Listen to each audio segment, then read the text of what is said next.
I'm going to save you and all of your listeners thousands of dollars on mindfulness seminars. So this is what it is, put simply. It's paying attention on purpose to the present moment, non-judgmentally. And by non-judgmentally, I mean focusing on the facts as they are, not as I want them to be. Even though high achievers can maybe do really well with the actual job that they're doing, that doesn't mean that they know how to work through their emotions in a healthy way. And just shoving them down isn't going to make them go away. Meet Zayd. It's 7 p.m. and he's still at the office. He receives a text from his wife. "We ate dinner. I put your plate in the fridge." He stares at his phone a bit longer than he needs to. Another broken promise to wrap up early because of edits, emails, one more brief he said that needed to get done. His back hurts, his shoulders ache, and while he's the only one in the office, he still can't seem to relax. Zayd is an attorney who has 4 kids, all between the ages of 3 and 15. He works hard, but he doesn't feel connected to the work anymore. It feels like survival. He's always on edge, mentally rehearsing the next thing that he has to do, and always taking his work home with him. One small correction from his boss lingers in his mind. It wakes him up in the middle of the night. He snaps more easily now. His wife feels it. His kids feel it. He feels it too. But what scares him most isn't even the stress of it all. It's the flatness, the emptiness. He wants to feel excited about his work. He wants to be present, more connected to it. He wants his work to mean more than just documents, deadlines, and damage control. He knows he needs to take better care of himself, but he's stuck in a cycle that he just can't seem to break out of. Today, I'm speaking with Dr. Gregory T. Obert, therapist, psychologist, and podcast host. Dr. Greg helps high-functioning adults to recognize stress patterns early, understand what's happening within their nervous system, and be able to change that pattern before it turns to burnout or broken relationships. And I'm excited to hear how Dr. Greg would help someone like Zayd to get out of his own head and break this cycle so he can feel connected to his work again and be more present with his family. My name is Abbasi, and welcome to Unstuck. Real people, real stories, real solutions. While the details are changed to protect anonymity, what you just heard is based on a true story of challenges that come up in the real world. And we discuss how to navigate these environments with practical tips to help you get unstuck and build a more fulfilling, impactful, and balanced life and career. So Greg, I was on your website and I saw that you had a quote by a band, Amberlin. And I've never heard of Amberlin. That's actually the first time I heard of them, but apparently it had a real impact on you. Talk to me about that music and when it came into your life and how it affected you. Yeah, man. Well, that was a lucky day for you because now you've learned about one of the best bands that have ever existed. So, Cool. So no. I love learning about new things. Tell me. So Amberlin was a very powerful band that came into my life when I was in high school. And at the time, they had 2 albums out that I really liked, kind of like pop rock kind of thing. But then they came out with their 3rd album, Cities. And on Cities was this song called The Unwinding Cable Car. And the song itself is about somebody who's just really going through a tough time in their life. They're feeling like throwing in the towel. And the singer's talking about how, don't give up. I'll be the one to guard your heart. I'll be the one to remind you that you are, in fact, a brilliant person. And I found this to be incredibly moving at that time because that time in my life, my parents were going through a divorce.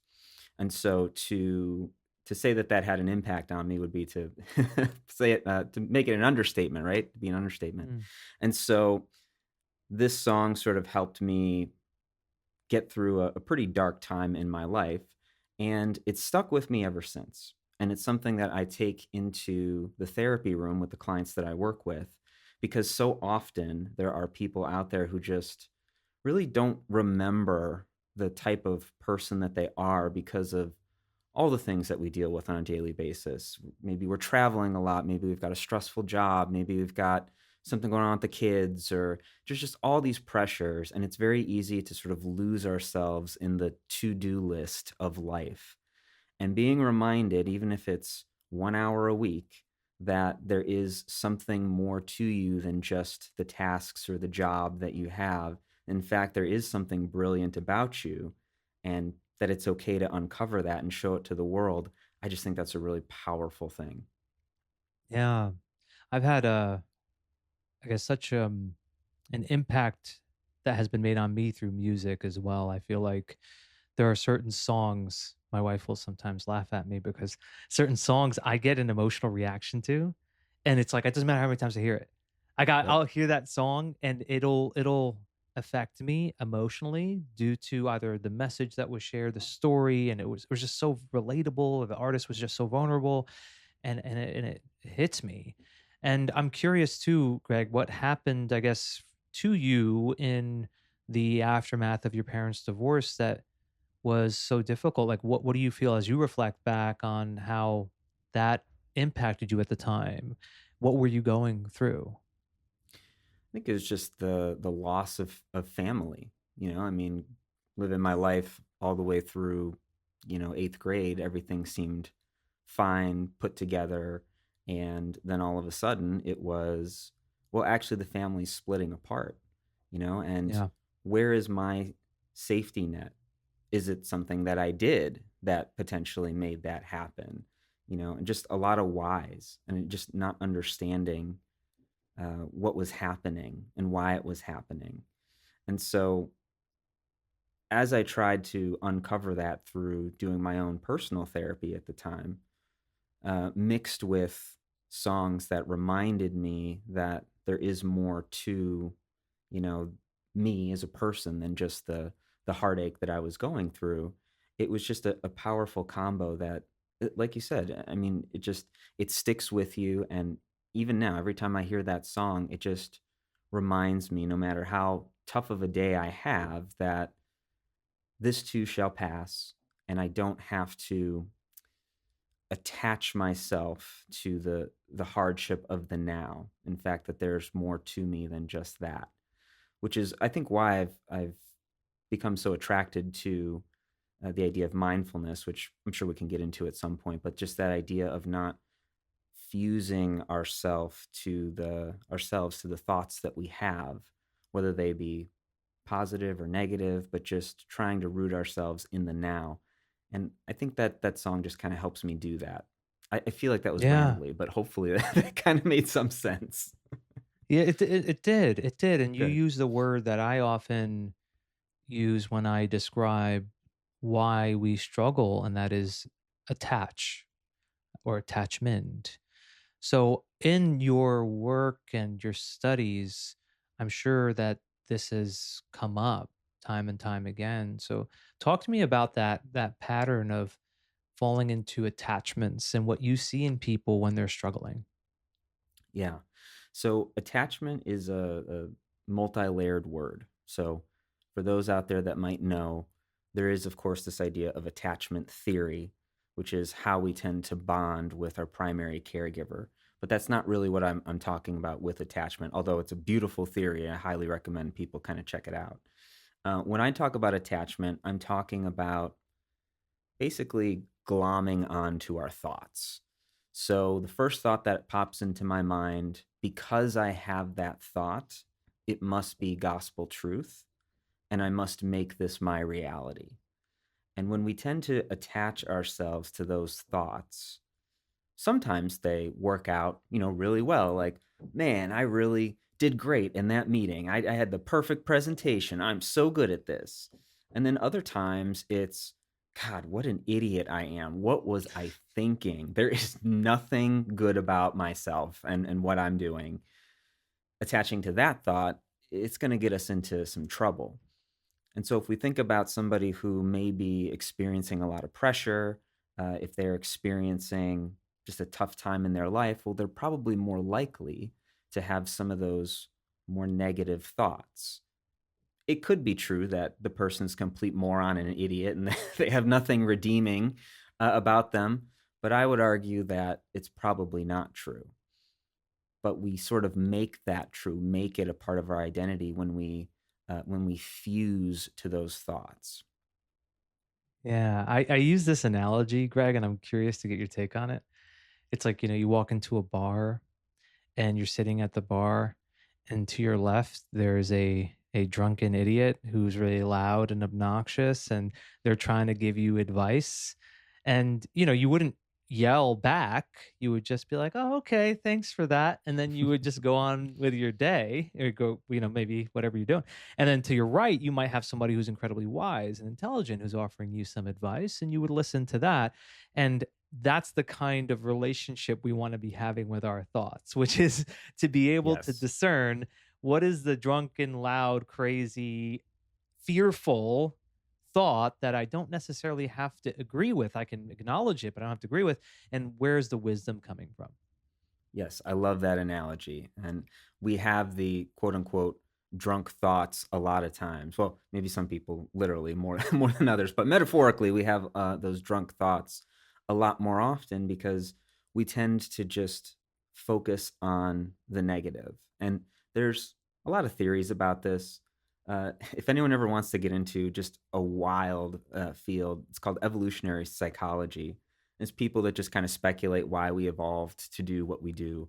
And one of the things that I kind of like in hearing about some of those theories is the idea of focusing on threats and the negative. We're cavemen back in the day, and we tend to, what's going to keep us alive as cavemen? Is it going to be, wow, look at the beautiful sunshine on the plains, and look at the tree over there, and look at the flowers? Or is it going to be, oh no, there's a lion over there. Let me make sure I stay away from that lion. And of course, it's going to be picking up on the threats. And while most of us aren't living on the plains these days, we still tend to look for those threats in our environment because the more aware we are of the threats, the more likely we're going to, stay alive.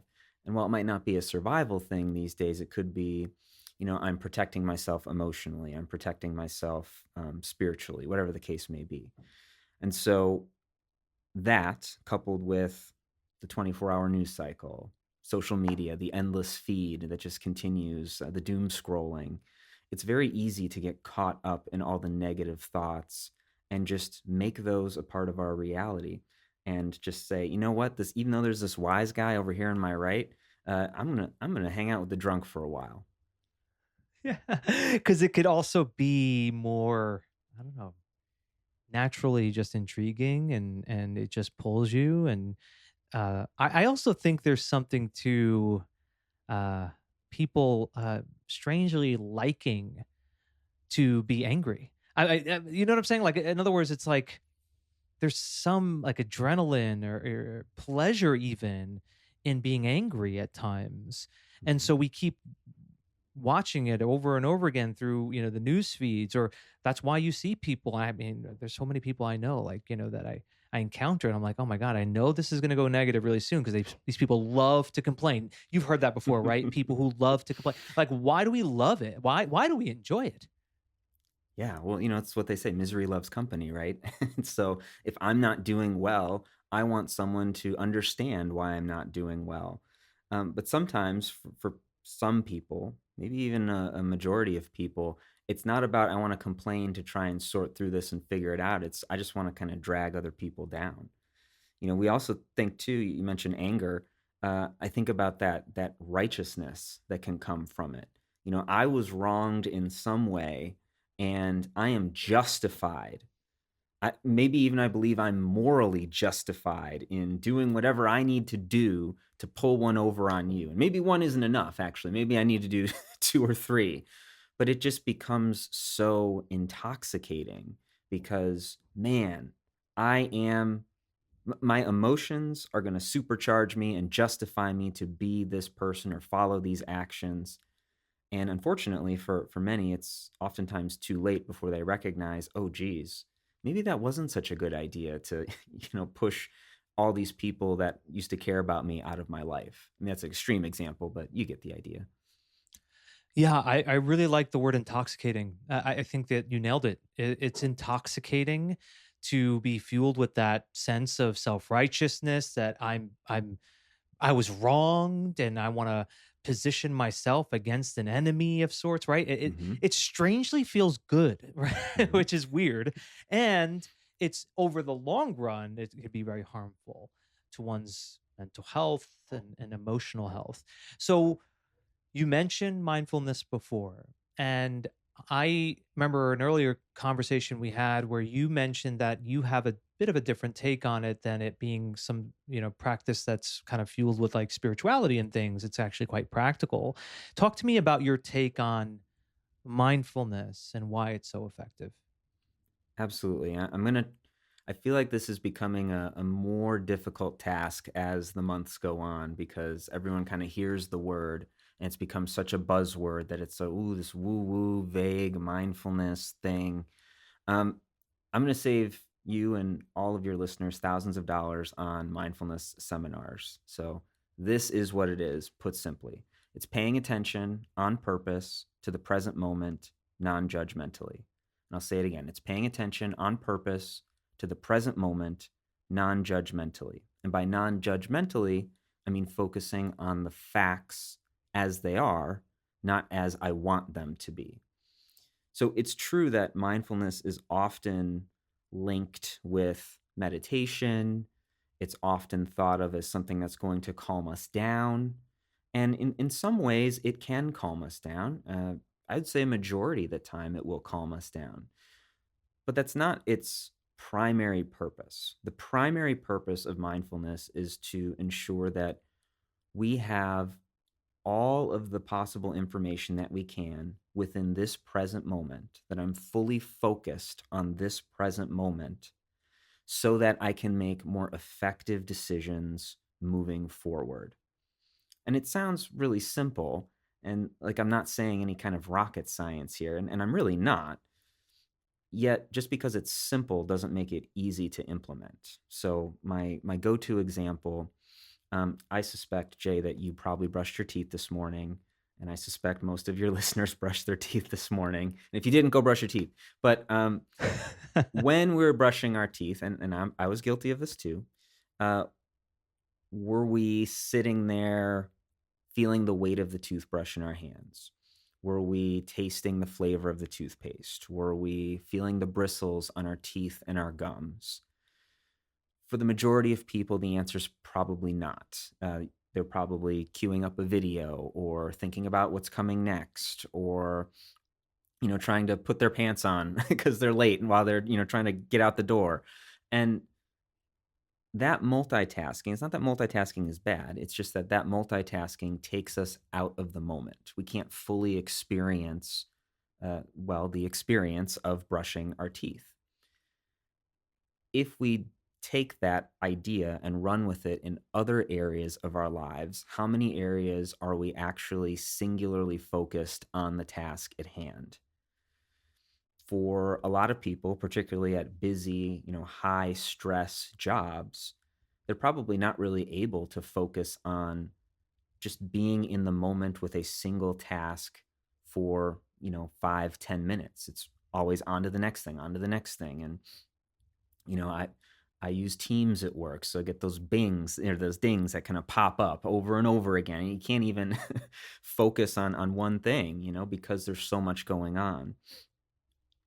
If we let that mentality, which I call autopilot, right, where we just kind of act on instinct, act on habit, take us throughout our days, well, we're going to miss out on a lot of important moments and potentially a lot of coping skills that we might be able to use, practical skills that can help us lead more effective lives in the moment, whether it's a particular word choice, recognizing my emotions are starting to rise, so maybe I need to do XYZ to bring them down. Or even, I recognize that I need to stop this project because I've stayed 30 minutes after my shift ended because I'm trying to impress someone or because I'm anxious. So I need to set this down and leave. Yeah. What I thought of when you were talking about the brush your teeth example, I have an association with shaving where, it's similar, where whenever I'm shaving, I always ask myself, well, where are you right now? Are you actually shaving? Hmm. Or is your hand doing it and you're not paying attention? And the reason it's funny, the reason I do it with shaving is because we've all done it. I've cut myself shaving because I wasn't paying that much of attention. So it became an anchor, which is every time I shave, it's a mindfulness practice. It's just a way in which I bring my attention to the present moment on purpose, the way you described, without judgment. And so when you advise people to do this, how do you help them to create a plan for it? And what are some ways in which people can bring this into their lives in a practical way, Greg? Yeah, it's a great question. And perfect example was shaving. What better way to be rooted to the present than pain, right? Oh, um, it definitely forced it upon me for yes. sure. Yeah. Yes. And Yeah. I don't recommend everyone start, hitting themselves in the hammers with heads or something. And, Yeah. but here's what you can do. I use the example of the toothbrush because there's something very powerful about our physical senses that are going to help us stay in the present moment. So, as an example, um, I'd like to call attention to how your shirt feels on your skin right now. And if you're a listener not wearing a shirt, well, maybe go put a shirt on. But feel how that shirt is sitting on your skin. And I suspect that for most people, they probably weren't even thinking about that. Yet when I said something, all of a sudden, I'm not going to think about what's coming up next, or I'm not going to reflect on what was coming just before. How does that shirt feel on my skin? We can start to, once this is practiced enough, we can start, just a few times a day, just very small. And then this can start to get ramped up. So maybe it's spending some time in the morning with your meal or your first cup of coffee, just making sure we're fully present. What are the flavors of this meal, right? What's the weight of them? What does it smell like? And we know how to do this intuitively. We just don't always prioritize it. And the reason I say that is because let's say you're going to go out to, a really fancy steak dinner, right? And it's a place like Ruth's Chris or, one of these big famous steak houses where everything's a la carte and, the cheapest steak on the menu is like $80. Are you going to eat that steak the same way you ate your scrambled eggs this morning? I suspect probably not. I know for Right. me, I sit there and okay, I'm going to cut this real slow. I'm going to savor every minute of it. Well, we can do that with any meal that we have. It doesn't just have to be a fancy steak dinner. And if I can start to implement that into my life, well, maybe now we can start to ramp it up to what's my breathing like? Because depending on how I'm breathing, that's going to activate different parts of my nervous system. And then I can build upon that. What am I feeling in this moment?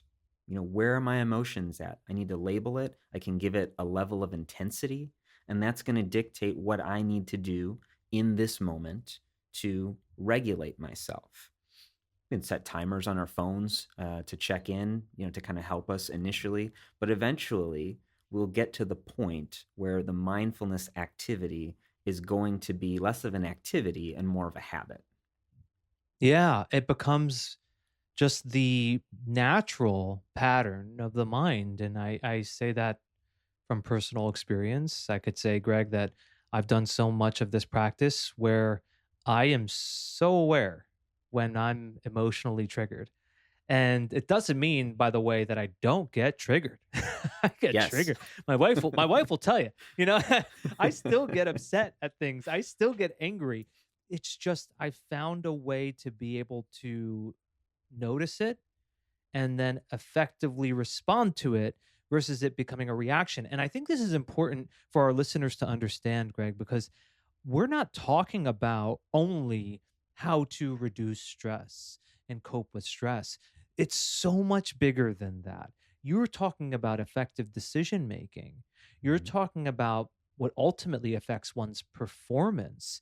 You're talking about how one shows up every day. So these things are not intended to just make you, real peaceful, woo woo, I'm up in the mountains kind of person, right? No, it's actually going to help you to be a much better version of you. Yes. And you said something super insightful, which was sort of where I was going with the non-judgmental piece. You can recognize now when you're triggered or when you're angry. That doesn't mean you're all of a sudden calm. What it does mean, though, is you're able to recognize, see the facts as they are versus as you want them to be. And that allows you to make better decisions. It's not, no, I'm not angry. No, you're just gaslighting me. How dare you? It's not that. And the defensiveness isn't Right. there because you can recognize where you're at. You can show up differently. And this is important, especially when it comes to things like performance, like you mentioned. There's a principle in psychology. It's called the Yerkes-Dodson law or Yerkes. I'm never really sure how to say that first guy's name. um, but it is essentially this idea that our performance is directly impacted by our anxiety. Now, that sounds, of course, pretty straightforward, but there's a little bit of a twist. The performance is on a bell curve, right? So if we have too little anxiety about something, then we're not really going to perform all that well on it because who cares? It's not that important to us. If we have too much anxiety, say the 8 to 10 range, maybe even 7, you could argue, well, your performance is also going to suffer because you're too freaked out to be able to do anything.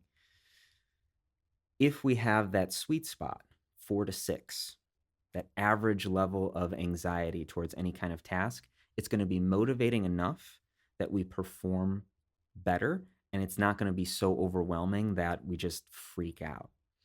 And so if I find myself feeling nervous, feeling afraid, which, are just sort of lower levels of anxiety, right? Or if I find myself recognizing, I've been struggling with anger, irritability a lot, and I recognize that I can actually label what I'm feeling and the level that I'm at, well, that's going to help me figure out, do I need to do anything different?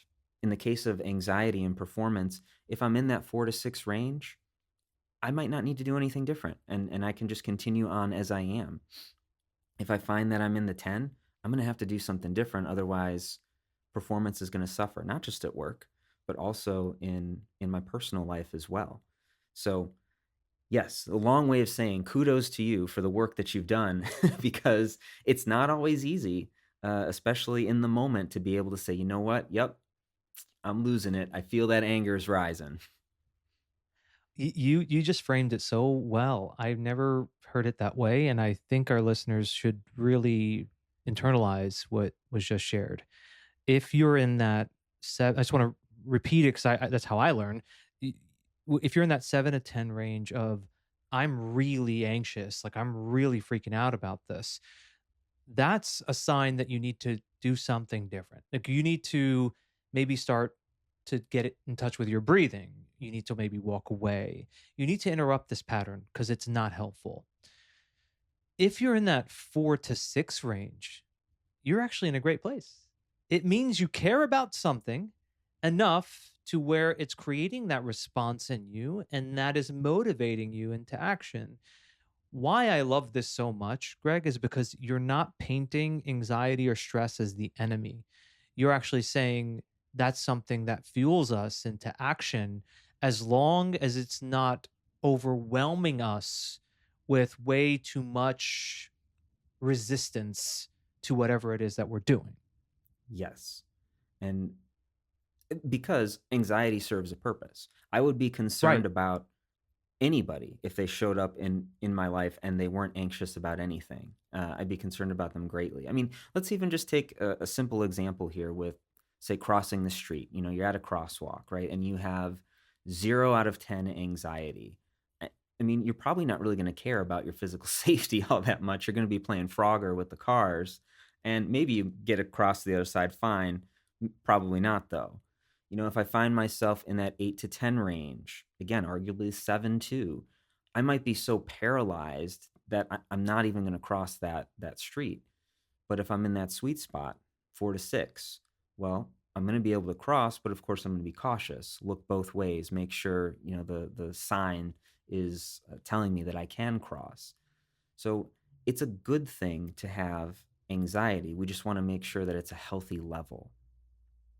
Yeah, I love that example, and I think it is actually a really good opportunity to talk a little bit about what Zayd's going through in this story. Because what I sense in Zayd's story, because it's always based on a real person, there is a suppression going on. Because you said if I met somebody who doesn't show any of the anxiety, I would have concern. It may be there's something kind of wrong with them, where they don't sense any fear at all, right? Which is, rare, but it could be. But it could also be they're just suppressing it. They're just pushing it away. They're just not addressing it directly. So talk to me about that tendency for people who are high ambitious, driven people, how a common pattern is that they suppress, they push it away, and they just tell themselves I have to keep going. Yes, I see this all the time in people that I work with. And you're right that it is high achievers are especially susceptible to this. And the reason for it, there's a variety of reasons. So, first off, high achievers tend to burn a little bit hotter than the average person. And by hotter, I mean they tend to be just a little bit more anxious. And it sort of makes sense if we link anxiety and performance, that of course, something that motivates them to be high achievers is their anxiety. So it can be useful in that sense. There's also the sense of appearance. So we think about people who have been at, very important, potentially public facing jobs or roles. Um, and I suspect, you can probably relate to this from your work history as well. Looks are important because a lot of money can ride on a decision that somebody is making or how a project is getting completed. And so if someone is internally having a tough time, the last thing that they want to do is show, the C-suite or the board of directors, hey, yeah, I'm actually not doing all that well, because we know what's going to happen with that person. They're going to get pulled off the project, potentially sacked in the worst case scenario. So it's better to just keep everything down, just to shove it down, suppress it, and not let it come out. But here's the problem. Even though high achievers can maybe do really well with the actual job that they're doing, that doesn't mean that they know how to work through their emotions in a healthy way. And just shoving them down isn't going to make them go away. It's the classic example of just because I sweep the dirt under the rug doesn't mean it's going to go away. And if I keep doing that, eventually there's going to be a nice big pile under the rug, and it's just going to grow and grow and grow until eventually, it'll someone will step on it and it's going to come right out the side of the rug, and then there's going to be another mess. And that's true with our emotions too. I think for a lot of high achievers, there is, and it's not just high achievers too, it's society as well, right? We tend to value logic, right? When we see someone who's acting a little bit more emotionally, we tend to say, oh, that person needs to get it together. But when we see somebody who's acting more like Spock, oh, wow, that person is cool, calm, collected, they know what they're doing, which they may, depending on their knowledge base. It doesn't mean that they're adjusted, though. It doesn't mean they're well adjusted emotionally. So when it comes to the work that I tend to do with my clients, and work that I encourage all people to do, whether I work with them directly or not, while emotions can be uncomfortable, just like that anger that you mentioned, it's important that we sort through it rather than suppress it. Because if we just keep pushing it down, it's going to get worse and worse. It's going to build and fester. It's sort of like if you I feel like we've all done this. I have I have a few of these too. Where's that one quick task? It might only take like 5 minutes, but you put it off. And then, oh, tomorrow comes, oh, I'm going to put it off. And I'm going to put it off and put it off. And then all of a sudden it's weeks later and it feels like this really insurmountable task because you've been putting it off so long. But then when you actually do it, oh, maybe it wasn't so bad. Maybe it'd be better if I actually did that task sooner next time. The same is true with our emotions. The sooner that we sort through them, the easier it's going to be in the long run. And it's going to help us just be more effective in our day-to-day lives. Yeah. Yeah. It's just looking at it, just looking at it. We don't even look at it. Mhm. It's like you feel the emotion and you're like, "Nope, I don't wanna feel that. I don't wanna experience this. So let me just get back to work." And I think that's what's happening with Zayd. He's just, "Nope, I don't wanna feel more work, more work, more work," sweeping it all under the rug, sweeping it all under the rug. And I think there's a good example there that I wanna pick your brain on because I think that it happens with so many people. He gets feedback from his manager, his leader, some Mhm. criticism of sorts, and he's replaying it, Greg, in his head over and over and over again. He can't seem to let it go. He can't be present with his family when he's home because he's thinking about it over and over and over again. How do you encourage people to be able to interrupt that pattern, which is, it's a natural human thing. We replay things over and over again out of the threat, like we talked about before, that we're perceiving. What is the thing to do in that moment to help Zayd out of that pattern and do that investigative work to figure out what's really going on? Absolutely. So, step one, always and forever, step one is going to be practicing mindfulness, right? Because Zayd can't change anything about his life unless he recognizes that there's an issue, unless he recognizes that something's going on. And you said earlier, oh, if we just look at it, it'll be easy to deal with. Well, you didn't say easy. Those are my words. Um, it's the Michael Jackson song, right? I mean, the man in the mirror is a very hard thing to look at because it's going to potentially change how we view ourselves, the world, other people. So sometimes it's easier to just bury and bury. In the case of Zayd, being able to look at the fact that, yes, this is happening. Yes, I have missed dinner for the umpteenth time. Yes, I'm not present with my family when I'm there. Yes, I'm letting these criticisms from my boss haunt me day in and day out. That that needs to be acknowledged. Once it's acknowledged, that's when we can start to do the work. So there are some things that I would encourage Zayd to do outside of session, and then there would be some things I would encourage him to do. Uh, well, he could do it on his own, but if he wanted professional help, things I would encourage him to do in session if you're working with me. So first off, outside of session, I want him to be able to regulate his anxiety better. So what is happening that he is staying so late and letting his boss's criticism affect him so much? I would argue that his nervous system, particularly his fight or flight system, is out of whack. It's probably overly sensitive at this point. And again, it's not to say we don't want a fight or flight system.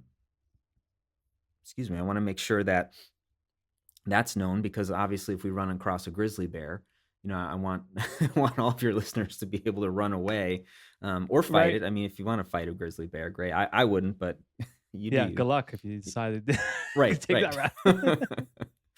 um, but anyways, so we want to make sure that we're bringing his fight or flight system down. So there are a few things that he could start to do. One is if he's recognizing his anxieties pushing him in that 8 to 10 range, he can use the dive response to his benefit and start to bring his emotions down. So for those that are unfamiliar with the dive response by name, I promise you are familiar with it by practice. And that's the time you jumped into a pool of cold water. And all of a sudden, you weren't really thinking about whatever you were thinking about before because you are in a pool of cold water. The only thing that you're thinking about is how to get out of there. Your body is changing blood flow to ensure that it's keeping just the vital organs, pumping and working properly.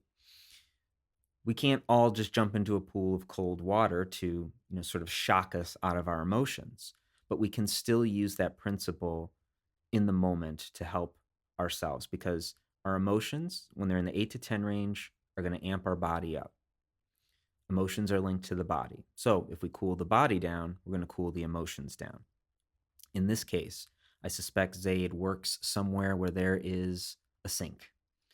He can splash some cold water on his face, or make a cold compress, 30 seconds on his forehead, 30 seconds on the back of his neck. And that doesn't sound like a lot, but let me tell you, if you and I were to sit here in dead silence for 30 seconds, we would certainly feel the pain of that 30 seconds, as would your listeners. So 30 seconds can be a lot longer than people think. This is going to be just enough to bring his emotions down back into a more manageable range, 7, 6. Now that he's down there, something that he could do on his own as well is practice some deep breathing.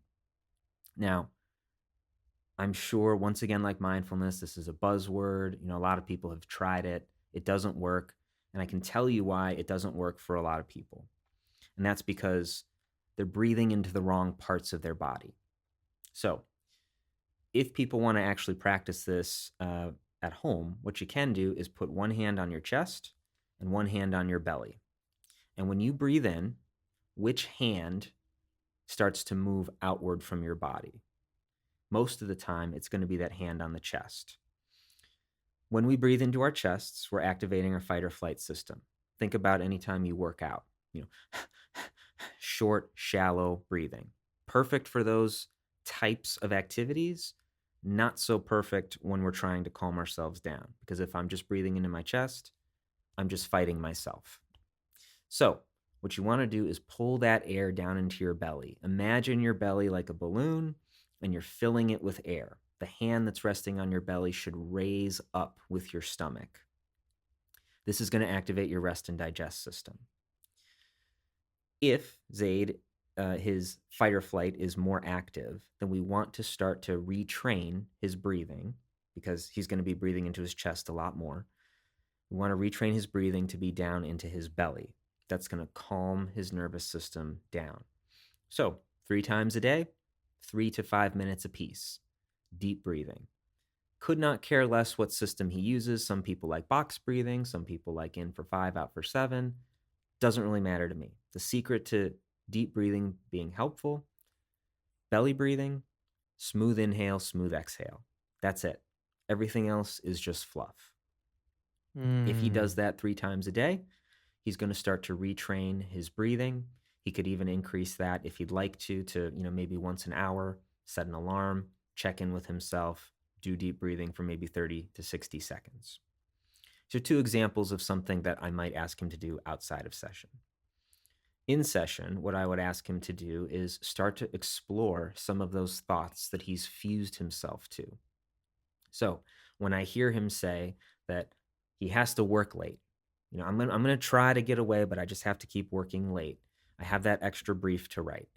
Well, what's going on there that he thinks he actually can't just stop working?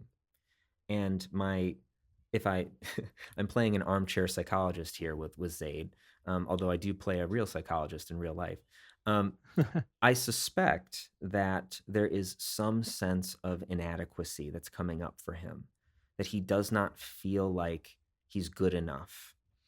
And maybe he feels trapped in some way because there's just not enough purpose in his job. Doesn't mean he has to leave it. It just means that he might have to find new purpose. He might need a new job.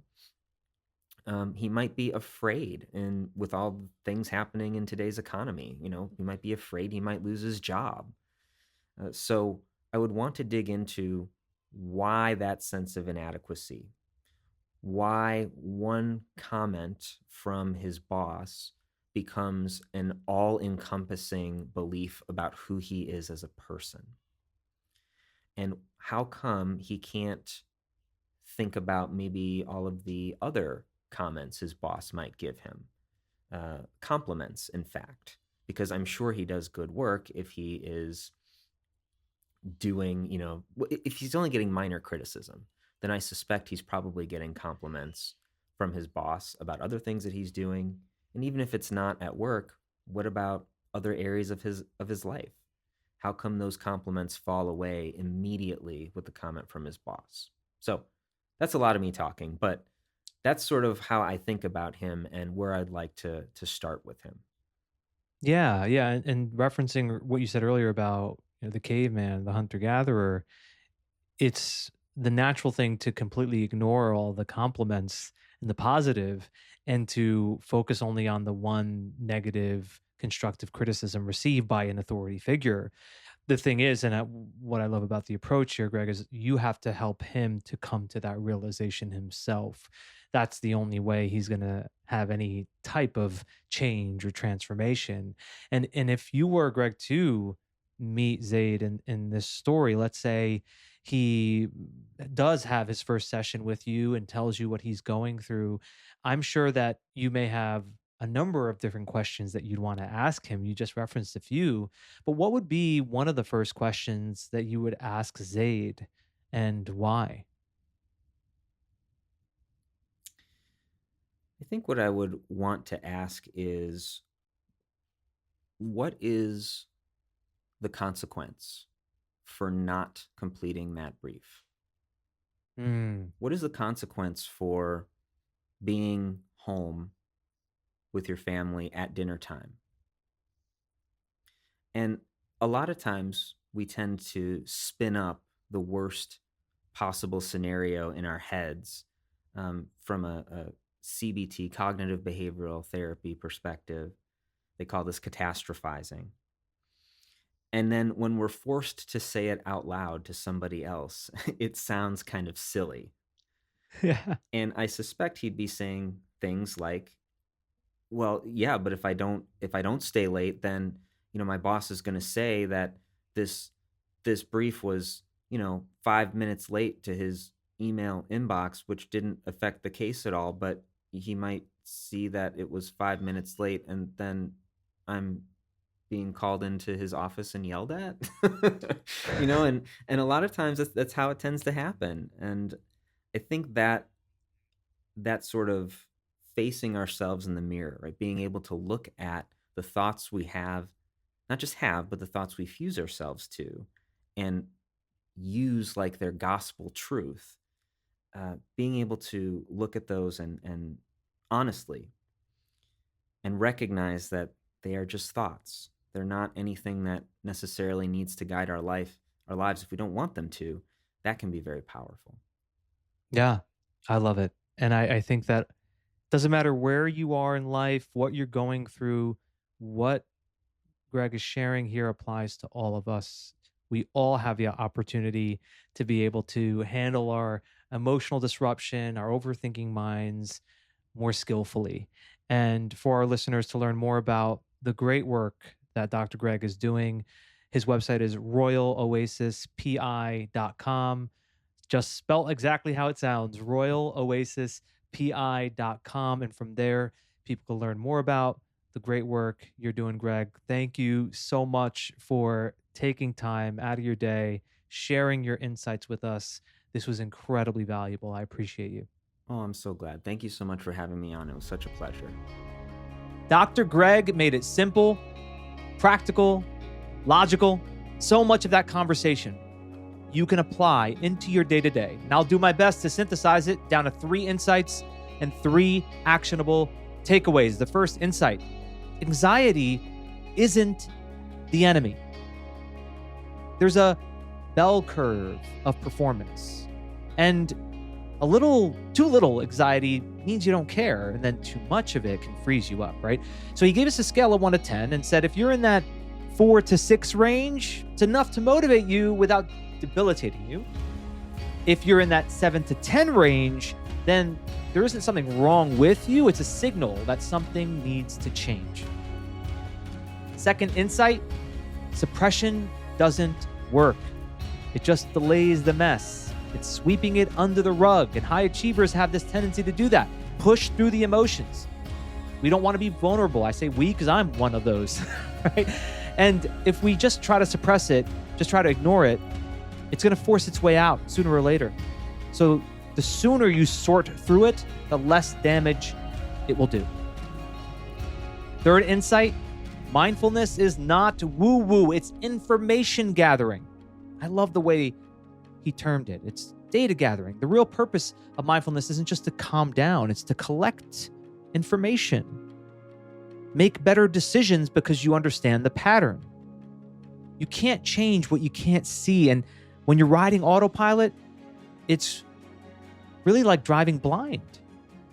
You're going to find yourself in the same cycle.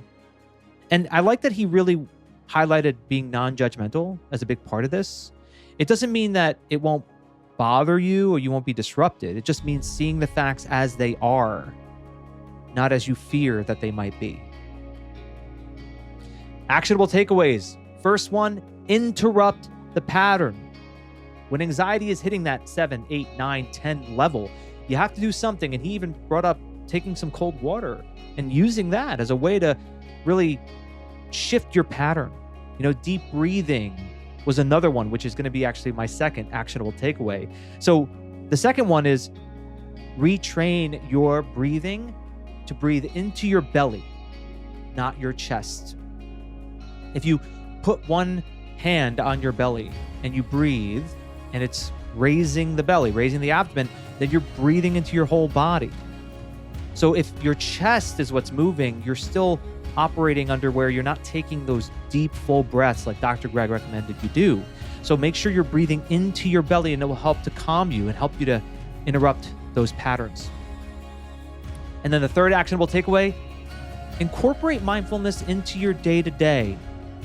You don't need to carve out 30, 45 minutes every day for mindfulness. I mean, you could just include it into a daily routine, like brushing your teeth, pouring your morning coffee, having a meal, going out for a walk, to make that activity one where you are fully present, you're observing what's happening in the moment without judgment. Start small and build it from there.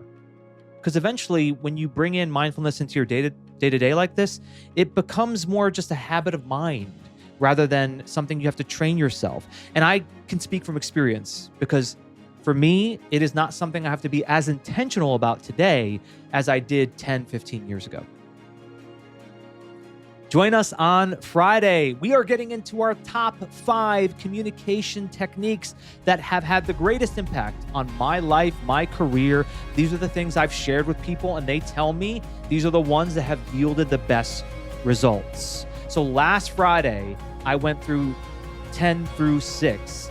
This Friday, you're getting my top 5, and I did rank them according to what I believe are the most impactful. So if you care about being influential, about building relationships, furthering your career, this episode is going to give you practical tools to help you on your journey. You don't want to miss it. So until next time, thank you so much for listening. I am rooting for you.